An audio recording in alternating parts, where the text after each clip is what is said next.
Dear Chef Tatung, mula sa Mr. Laswa Test Kitchen, mabuhay at maganang pagbati. Bilang isa sa taga-subaybay ng inyong video channel na Simple, nagpapasalamat ako sa inyong ibinabahaging kaalamang pangkusina at sa inyong pagsusulong ng kultura ng pagkaing Pilipino. Naisip ko na gawin ang video liham na ito dahil sa aking palagay, sa harap ng nakakabagabag na kaganapan sa buong mundo, ngunit partikular sa suliranin sa ating bansa, ang lahat na may kakayanan at paraan ay dapat sanang tumutok at tumulong sa paglutas ng problema. At sa bagay na yan, kahit ang mga kusinero, tagaluto, food influencers o mahilig lang kumain ay may magagawa. Kaya ang video liham na ito ay para din sa kanila kung sakali man makita nila ito. Maaaring magtaka kayo bakit ko ginagawa ang video liham na ganito. Sa ganitong paraan, sinisikap ko lang na buhayin at ipausong muli ang sining ng pagsusulat sa bagong anyo. Hindi ito monetized at hindi naman ako naghahabol ng maraming views. Sapat na makarating ang aking video liham sa aking pinag-uukulan at sa kung sino man ang may mapupulot na halaga dito. May krisis tayo sa edukasyon na nauuwi sa epidemya ng kamangmangan sa bansa. Henerasyon na ng mga kabataan ang nagtatapos na mahina ang kakayanan sa pagbabasa, pagkukwenta at pag-iisip ng kritikal. Dahil dito, ang daling mabudol ng marami sa atin. Masilaw sa mga bulaang pangako at ninanakawan na ay ang saya-saya pa. Pero kung tutuusin, ang kusina ay isang napakagandang laboratorio at silid-aralan upang matuto at maunawaan ang batas ng kalikasan. Mula sa pinakahamak hanggang sa pinakamodernong kusina, ang tagaluto ay nagsasagawa ng transformasyon ng pagkain at alam man nila o hindi, ang ginagawa nila ay sumusunod lamang sa prinsipyo ng science. Pagkat sa kusina ay walang himala, ngunit may science. At kung nais natin isulong ang Filipino cuisine, kakailanganin natin ibata ito sa agham at sa pamamaraan nito. Sana sa bawat pagkakataon at hanggang maaari, gamitin ng mga food vloggers at influencers ang pagkakataong magbahagi ng kaalaman sa pagkain na nakabatay sa science. Halimbawa, malaking tulong sa mga nag-aaral magluto kung mauunawaan nila ang ideya ng Maillard reaction, umami at wok hei. Bukod sa mga ito, marami pang ibang kaalaman ang masusukit sa kusina at pagluluto.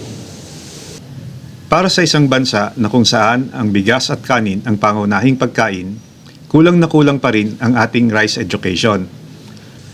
Maraming pangalan ng bigas pero halos walang makapagsabi kung ano ang mga katangian ng bawat isa upang sapat na makilala ito. Kaya marami tuloy ang madaling mabudol sa kalidad ng bigas na kanilang binibili. Pero madali sana masolusyonan ito kung magiging technical-oriented tayo at titingnan ang bigas mula sa scientificong approach. Halimbawa, starch-to-protein ratio, kernel integrity, arsenic level, etc. Sa kasalukuyan, dahil na rin siguro sa krisis sa edukasyon, meron din tayong problema sa kakulangan ng pormasyon bilang Pilipino. Mahina ang ating kamalayang pambansa, bunga ng ating mahinang pagpapahalaga ng ating kolektibong karanasan.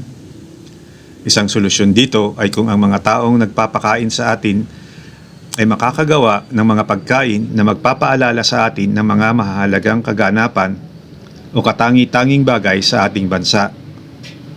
Mungkahi ko sana at mungkahi lang naman upang alalahanin at makabahagi sa pagdiriwang ang ating mga kababayan sa paborableng desisyon ng UNCLOS Arbitral Tribunal na kinikilala ang West Philippine Sea na lehitimong sa atin, baka pwedeng gunitain ito sa paglikha ng pagkain na magpapaalala sa atin ito.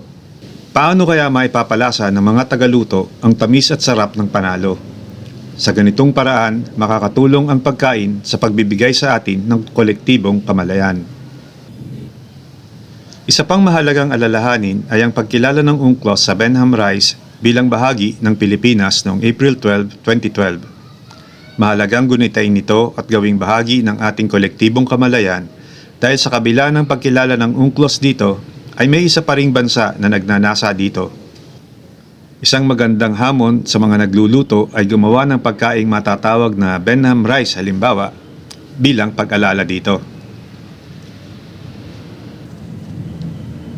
Panghuli, Bunga ng mga di kanais-nais na kaganapan sa loob at labas ng bansa, may nagbabadya sa ating paparating na tsunami ng kahirapan at kagutuman.